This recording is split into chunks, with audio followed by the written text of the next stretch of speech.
ছাত্র জনতার গণ অভ্যুত্থানের মাধ্যমে যেন ইসলামের জয়ধ্বনি উঠে গেছে।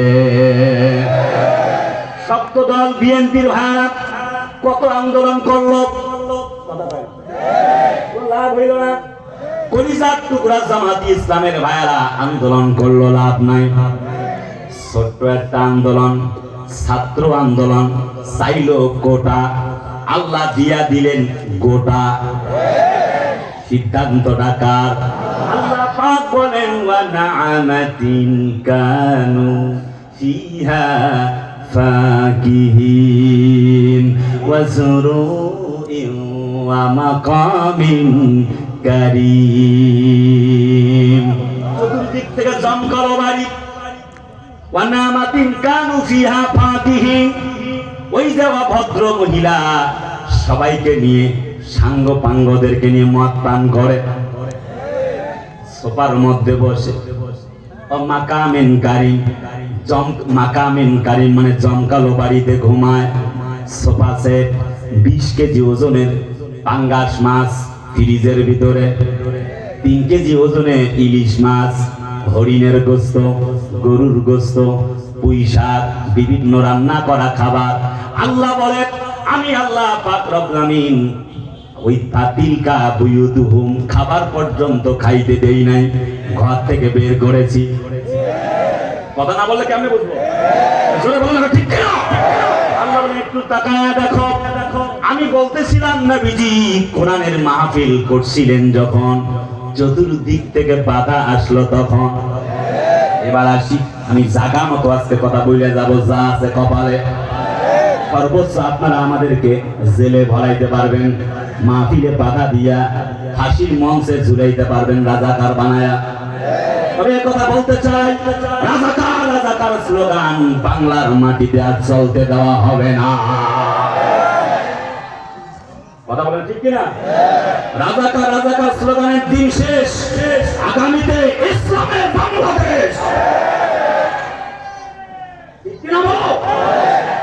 যারা ইসলাম আলাদেরকে বন্দী করে, আলেমদেরকে বন্দী করেছিল, কোরআনের মাহফিলে 144 ধারা জারি করে আলেমদেরকে ফাঁসির মঞ্চে ঝুলিয়ে দিয়েছিল, তাদের ভাঙ্গা নৌকা এই বাংলার মাটিতে আর চলতে দেওয়া হবে না, হবে না, হবে না।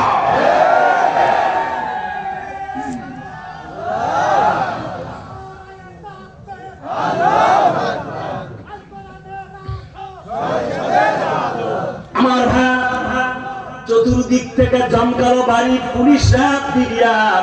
আল্লাহ বলেন নবীজি একটু তাকায়া দেখো।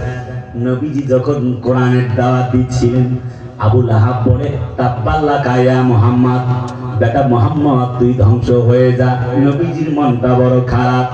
ওয়া রাফা'না লাকা যিকরা, হাবিব তোমার মর্যাদা গোটা পৃথিবীতে আমি আল্লাহ পাক উঁচু করে দিয়েছি। এত চিন্তা কিসের, ভয় কিসের? আমি তোমার অতীতকে ভবিষ্যৎ, অতীতের চাইতেও ভবিষ্যৎকে আরো ভালো করায়া দিব। ওয়া ওয়াজাদাকা আইলান ফাআগনা ফাআম্মাল ইয়াতীমা ফালা তাকহার। জোরে বলুন আল্লাহু আকবার। তোমায় আমি পথ হারা হিসেবে পেলাম, তোমাকে পথের দিশা দিলাম, চিন্তা কিসের? তোমার অতীতকে আমি আল্লাহ পাক ক্লোজ করে দিলাম, ভবিষ্যৎকে আরো ভালো করে দিব, টেনশন নাই। নবীজি বাড়ির দিকে রওনা করেছেন, মনটা বড় খারাপ। চতুর্দিক থেকে আবু জেহেলের পুলিশরা, বিজিবি যখন অ্যাটাক করে ধরেছেন নবীজিকে, নবীজি বাড়ির দিকে যায়। পুলিশ আর্মিদেরকে নবীজি বললেন শোনো, তোমরা তো আবু জেহেলের টাকায় চলো, আমি আবু জেহেলের সঙ্গে কথা বলবো, তার জন্য একটু পুরস্কার নিয়ে আসছি, হাদিয়া নিয়ে আসছি। অনুমতি নেওয়া হলো। প্রশাসনের একজন চলে গেল আবু জেহেলের বাড়িতে, বলছে মুহাম্মদ আপনার আঙ্গিনায় আসতে চায়, সে নাকি হাদিয়া উপহার নিয়ে আসছে আপনার জন্য। আবু জেহেল খুব লোভী মানুষ ছিল, বলল দ্রুত নিয়ে আয়। আরেক কথা কয় না রে নবীজি আমার। তার কুঠরি যখন তার কুঠরিতে চলে গেল, আঙ্গিনায় যখন চলে গেল, বলল চাচা তোমার জন্য আমি একটি উপহার নিয়ে আসছি, উপঢৌকন নিয়ে আসছি। এবার নবীর চাচা আবু জেহেল বলে, বেটা খুব দ্রুত দাও।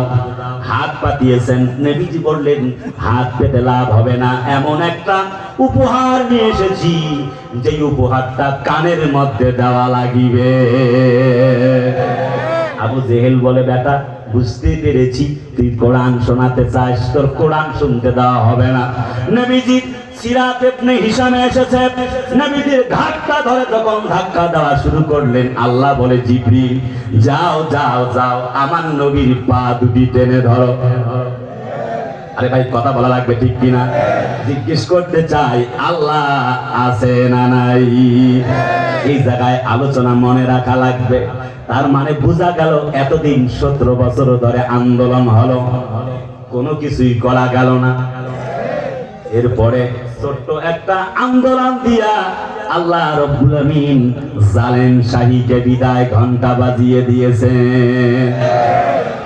একটু মিলাই নেবার দরকার।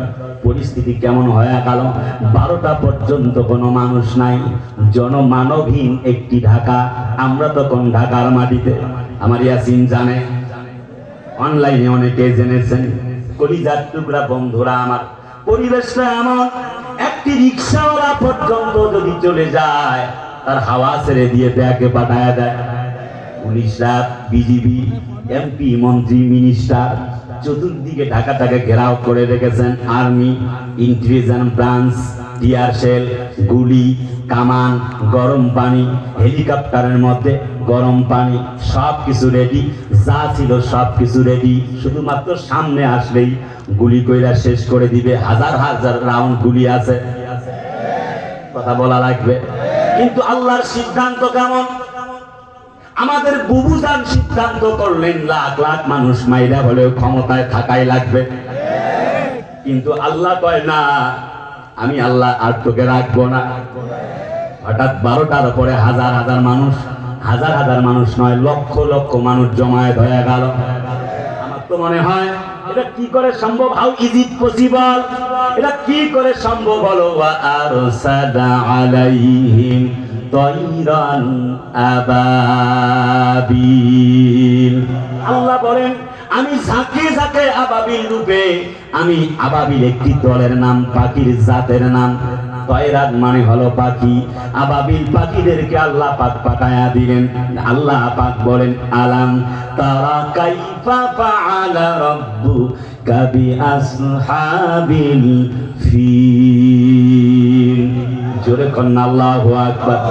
আলাম তারা, হে নবীজি আপনি কি দেখেন নাই? কাইফা মানে কিভাবে, ফালা মানে ঘটিয়েছেন বা করেছেন। ও নবীজি আপনি কি দেখেন নাই হস্তি বাহিনীর সঙ্গে আল্লাহ পাক কেমন ব্যবহার করেছেন? তার মানে নবীজির জন্মের বছর যখন হস্তি বাহিনী নিয়ে এলেন, ইয়ামেনের বাদশা নাম হলো আবরাহা, 60,000 সৈন্য সামন্ত নিয়ে চলে এলো। 9টা তাফসীরে ইবনে কাসির আসছে, 13টা সিরাত ইবনে হিশামে আসছে, 11টা তাফসীরে ফি জিলালিল কোরআন, লেখকের নাম আল্লামা সাইয়্যিদ কুতুব শহীদ রাহিমাহুল্লাহ, তিনি বলেন মোট 11টা অথবা 13টা হাতি নিয়ে ওই জঙ্গলি বাহিনী ইয়ামেনের বাদশা আবরাহা যখন চলে এলো, 60,000 সৈন্য সামন্ত নিয়ে নবীজির দাদা আব্দুল মুত্তালিবের উর্দুম্বা ঘোড়াগুলি, গরুগুলি কি করতে লাগলেন? ছিনতাই করতে লাগলেন। চোরের দল, কথা বলা খাও, রাহাজানি, টেন্ডারবাজি, চান্দাবাজি করতে লাগলো। একটি পর্যায়ে আর দেরি হলো না, নবীর দাদা চলে এলেন ইয়ামেনের বাদশা আবরাহার কাছে। বলছে, তুমি আমারে চিনছনি? আমি হলাম আব্দুল মুত্তালিব। আমার উর্দুম্বা ঘোড়াগুলি কি জন্য আনছো? আমি এই ঘরের মোতাওয়াল্লি, কাবা ঘরের সেই জন্য নাকি? বলে হ্যাঁ। বলছে, তুমি ঘরের চিন্তা না করে উর্দুম্বাগুলি তুমি ফেরত চাও। কাহিনীটা কি বুঝলাম না। এবার নবীর দাদা আব্দুল মুত্তালিব বললেন, শোনো, উর্দুম্বা ঘোড়াগুলি আমার, এগুলি ফিরে পাওয়ার অধিকার আমার। কিন্তু ওই যে দেখা যায় কাবা ঘর যার, তার মানে রক্ষা করার দায়িত্ব আছে তার। আমার ছোট্ট আবাবিল পাখি, মুখের মধ্যে একটা পাথর মানে হলো বোমা, 2 পায়ের মধ্যে 2টা, এসে যখন এনে ফেলায় একটা ছোট্ট পাখি একটা করে যখন পাথর ফেলায় এলাকা ব্যাপী একবারে শেষ। কথা বলে না? আল্লাহ বলে, ও নবীজি তুমি কি দেখো নাই হস্তি বাহিনীর সঙ্গে আমি কিভাবে আচরণ করেছি? 13টা হাতির কি করেছিলেন তারা? গলের মধ্যে লাগালেন শেকল, আর ওই যে কাবা ঘরের চতুর্দিক থেকে শেকল লাগানো হলো, টান দিলেই ভেঙে চুরমার হয়ে যাবে। টান দিয়ে ভেঙে চুরমার করবার আগে আল্লাহ পাক জালেমদেরকে জমিন থেকে বিদায় করে দিয়েছেন। জিজ্ঞেস করতে চাই, সেই আল্লাহ আজও আছে না নাই? বন্ধুরা আমার, ঠিক 5 আগস্টে আমি বলবো না হাসিনা পালাইছে। বারবার এই কথা বলে বিরক্ত করবো না আপনাদেরকে। এখানে আমার আওয়ামী লীগের ভাইরা আলোচনা শোনার জন্য আছে। আমি বারবার বলবো না শেখ হাসিনা পালাইছে, তবে আমি এটা বলবো আলেমরা পালায় না, আমাদের মামুনুল হকেরা, আমাদের সাইদিরা পালায় যায় নাই। তোমরা পালাই গেছো, তার মানে আলেমরা পালায় না, জালেমরাই পালায় যায়।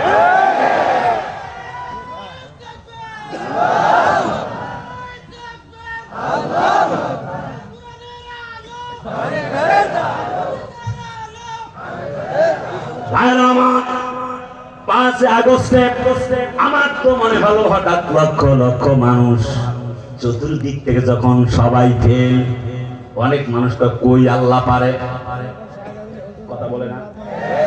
17 বছরে অনেকের ঈমান পর্যন্ত হারায় গিয়েছিল। আমাদের যখন যায় বাড়ি পোড়া, তখন তাহিরি মার্কা আলেমরা খায় আলু পোড়া।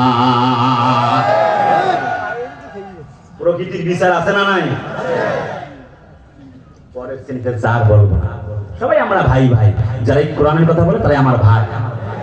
যারা জালেমদের দোসরগিরি করেছে, আল্লাহর কসম তাদের বিচার বাংলার মাটিতে হবে। ওই যে বললাম বাইতুল মোকাররমের খতিব পর্যন্ত পালাইছিল, ঈমান কি ছিল না গেছে?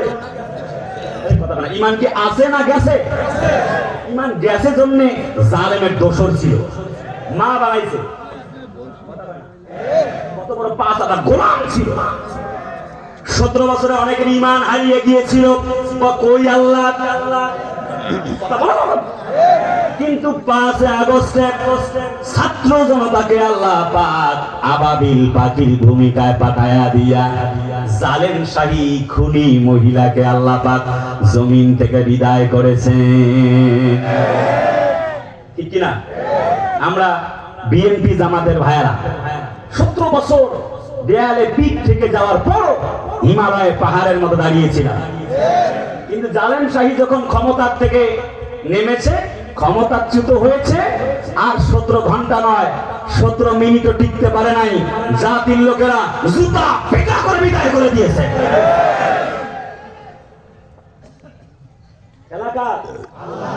কথা বলে না, খেলা কার? আল্লাহ বলেন ইন্না বাতুশা রাব্বিকা লাশাদীদ। আমি আল্লাহর ধরা, আমি আল্লাহর পাকড়াও বড় মারাত্মক। ইন্নাহুম ইয়াকিদুনা কাইদাও ওয়া আকিদু কাইদা ফামাহিলিল কাফিরিনা আমহিলহুম রুয়াইদা। আল্লাহ বলে আমি ছাড় দেই কিন্তু ছেড়ে দেই না। কথা বলে না?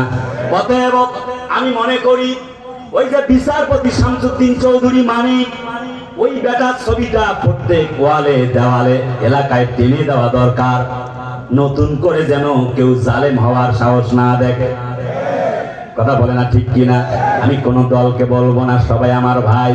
আমি বলবো বিএনপি জামাত ভাই ভাই, আমাদের মাঝে কোনো দ্বন্দ্ব নাই।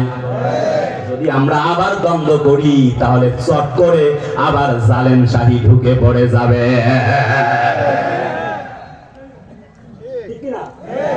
দ্বন্দ্ব থাকতেই থাকে, দ্বন্দ্ব পরিস্থিতি কি হবে? অনেক টুপিওয়ালারা দ্বন্দ্ব করার চেষ্টা করছে, কয় এই যে বড় টুপি হচ্ছে জামাত ইসলাম 2 তলা টুপি, পাস করলি ও শর্মানায়। ওরে বাপ রে বাপ, কত গ্রুপিং। এখন তো টুপি মাথায় দিতে পারো, 50 বছর পর যে পরিবেশ আসছে, এই পরিবেশ আর 100 বছরে আসবে কিনা জাতির লোকেরা জানে না। টুপি নিয়ে মারামারি করছো, এদিক থেকে জালেম যদি আর একবার ঢুকে পড়ে, আল্লাহর কসম টুপি কোথায় দিবা সেই মাথা পর্যন্ত দেবে। ওয়াতাসিমু বিহাবলিল্লাহি জামিআন ওয়া লা তাফাররাকু। আসো সবাই এক হয়ে যাও। প্রিয় ভাইরা আমার, বলতেছিলাম তার মানে 5 আগস্টে আল্লাহ পাক রব্বুল আমিন কোরআনের জন্য পরিবেশ আমাদেরকে করে দিয়েছেন। এমন পরিবেশ হয়ে গেল, আমার তো এখন দেশটাকে দেখলে মনে হয় টুপিওয়ালাদের বাংলাদেশ। একটা কর্মী সম্মেলন যখন হয়ে যায়, চুয়াডাঙ্গা জেলা একজন নেতা আসছি,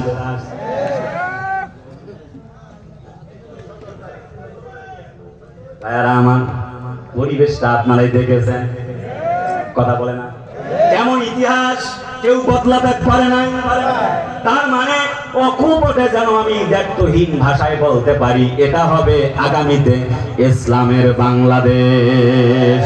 নতুন করে এমন পরিবেশ তৈরি হয়েছে, একটি শব্দ রোল উঠেছে, একটি স্লোগান, পুরাতন ইঞ্জিন আর সার্ভিস করে লাভ নাই, নতুন ইঞ্জিন ইসলামকে ক্ষমতায় দেখতে চায়। এ কারা কারা চান দু হাত করে দেখান দেখি।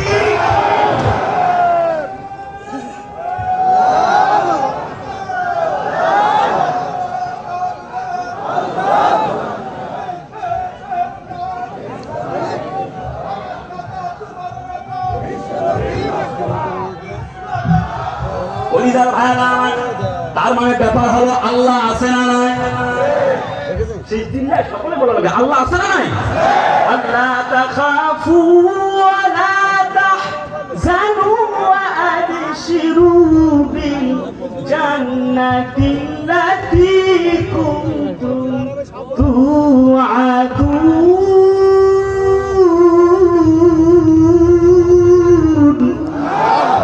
জোরে কোন দিকে আল্লাহু আকবার। আল্লাহ বলে ভয় নাই, আল্লাহ তাখাফু, একটু ভয় পেও না। ইন্নাল্লাযীনা ক্বালু রাব্বুনাল্লাহু সুম্মা ইসতাকামু তাতানাজ্জালু আলাইহিমুল মালাইকা। শোনো বান্দা, যারা বলেছে আল্লাহ আমার রব, এরপরে জেল হলো, জরিমানা হলো, ফাঁসির মঞ্চে চলে গেল, কোরআনের মাহফিলে বাধা দিল, কথা বলে না। আমি এই চুয়াডাঙ্গার মাটিতে, আমার ইয়াসিনও সেই মঞ্চে ছিল 4 বছর আগে, মুক্তারপুর দামুরহুদা থানা, 4 বছর হয় নাই। ওই মাহফিলটা আপনারা দেখবেন, আমি বলেছিলাম তোমার যদি কোরআন সহ্য না হয় তুমি মাটির নিচে বাড়ি করো। শুনছেন না? শুনছেন না? 4 বছর হয় নাই। যারা মাহফিলে বাধা দিয়েছিল তারা পালায় গেছে। আলেম বক্তাকে নির্যাতন করেছে, আল্লাহ এই পাপের বোঝা, পাপ ছাড়ে না পাপে দেখাই দিয়েছে না আল্লাহ। আল্লাহ কি আছে? কথা বলে না, চিল্লায় বড় আছে। আমার নবীজি কোরআনের দাওয়াত দিচ্ছেন, বাধা। আবু লাহাবের বাড়ি, আবু জেহেলের বাড়ির সামনে নবীজি, আবু জেহেল তারা নির্যাতন করে, ঘাট ধাক্কা দিয়ে ফিরায়া দেয়। আল্লাহ বলেন হাবিব একটু টেনশন নাই, কোরআন বলবা না যতক্ষণ, আবু জেহেলের বাড়ি ত্যাগ করবা না ততক্ষণ। নবীজি তেলাওয়াত করতে লাগলেন, তাব্বাত ইয়াদা আবি লাহাবিন ওয়া তাব্বা মা আগনা আনহু মালুহু ওয়া মা কাসাব। জোরে কন্না আল্লাহু আকবার। যখন নবী জামাত তেলাওয়াত করলেন, আর শত্রুতা বেড়ে গেল। আবু লাহাব 2টি সন্তানকে পাঠায় দিল, নাম হলো উতবা এবং উতাইবা। নবীজি আর আবু লাহাব ছিল ডাবল বিয়াই। নবীজির 2টা মেয়ের সঙ্গে আবু লাহাবের 2টি ছেলের সঙ্গে বিয়ে হয়েছিল। কথা অনেক লম্বা, এই জায়গাটায় আমি আসবো। কলিজার টুকরা বন্ধুরা আমার, শুধু বলতে চাই, আল্লাহ নবীজি কোরআনে কারিমের দাওয়াত দিলেন যখন, চতুর্দিক থেকে বাধা আসলো, তখন আবু লাহাব বলল, বেটা যাও। যাওয়ার পরে মুহাম্মদকে বলো তোমার 2 মেয়েকে তালাক দিলাম। নবীজির 2 মেয়েকে তালাক দেওয়া হলো। নবীজির চোখ বেয়ে বেয়ে পানি পড়ছে, নবীজির মনটা বড় খারাপ। 2 নম্বরে মা দল্লাত সাহিবুকুম ওয়া মা গাওয়া সিরাত ইবনে হিশামে আসছে।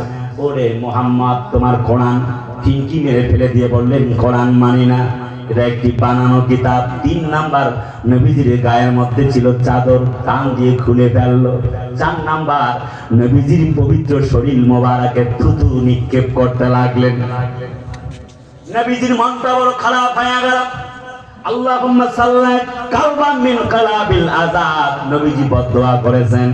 তিরমিজি শরীফের হাদিস, নবীজি বদদোয়া করেছেন, আল্লাহ তুমি আবু লাহাবের 2 সন্তানকে হিংস্র কুত্তা দিয়া জমিন থেকে বিদায় করে দিও। নবীজি বদদোয়া করতে দেরি হয়েছে, আল্লাহ কবুল করতে দেরি করে নাই। সিরিয়া গমনের সময় আল্লাহ রাব্বুল আমিন তার 2 সন্তানকে ওই কুত্তা দিয়া জখম করায়া কামড়িয়ে ছিন্ন বিচ্ছিন্ন করে জমিন থেকে বিদায় ঘন্টা বাজিয়ে দিয়েছে। আমাদের একটা কোরআনের পাখি ছিল,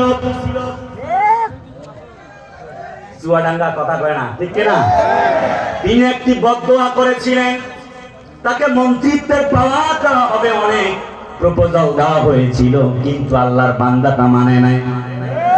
কত নির্যাতন করা হয়েছিল কোরআনের পাখিটাকে, যার বক্তব্য শুনে টেন্ডারবাজ, চান্দাবাজ, হাইজাকার, চোর ডাকাত পর্যন্ত ভালো হয়ে গেল।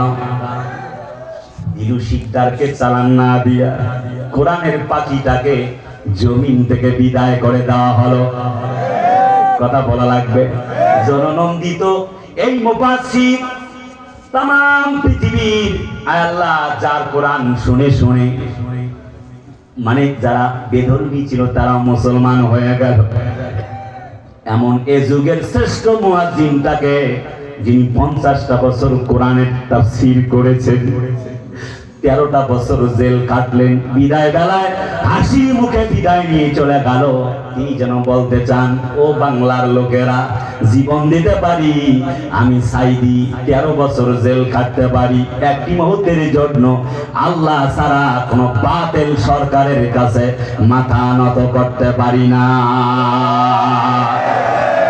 কারাগারে কাটালে 13টি বছর, বাতিলকে পেছে তোমায় দেখে থর থর। চুয়াডাঙ্গার আওয়াজ আর বেশি না হলে আমি সন্তুষ্ট হব না, ঠিক না? কারাগারে কাটালে 13টি বছর, বাতিলকে পেছে তোমায় দেখে থর থর।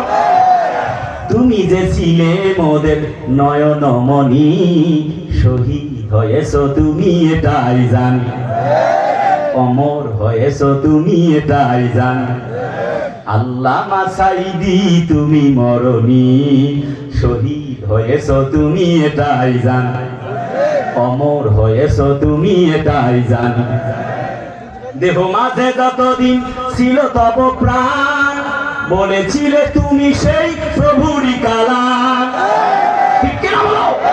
দেহ মাঝে যতদিন ছিল তব প্রাণ, বলেছিলে তুমি সেই প্রভুরই কালাম।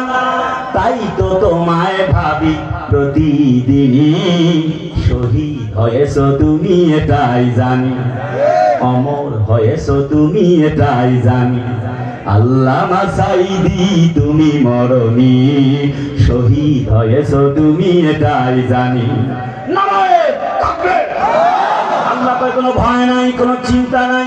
আল্লাহ তাকাফু ওয়া লা তাহজানু ওয়া আবশিরু বিল জান্নাতিল্লাতী কুনতুম তুআদুন। তোমরা ভয় পেও না, একটু চিন্তিত হয় না। ওয়ালা তাহিনু ওয়ালা তাহজানু ওয়া আনতুমুল আ'লাউনা ইন কুনতুম মুমিনিন।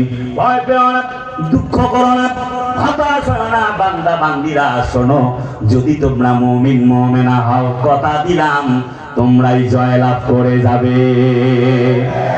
বন্ধুরা আমার, নবীজির জন্মের বছর জিজ্ঞেস করতে চাই, আল্লাহ পাক রব্বুল আলামিন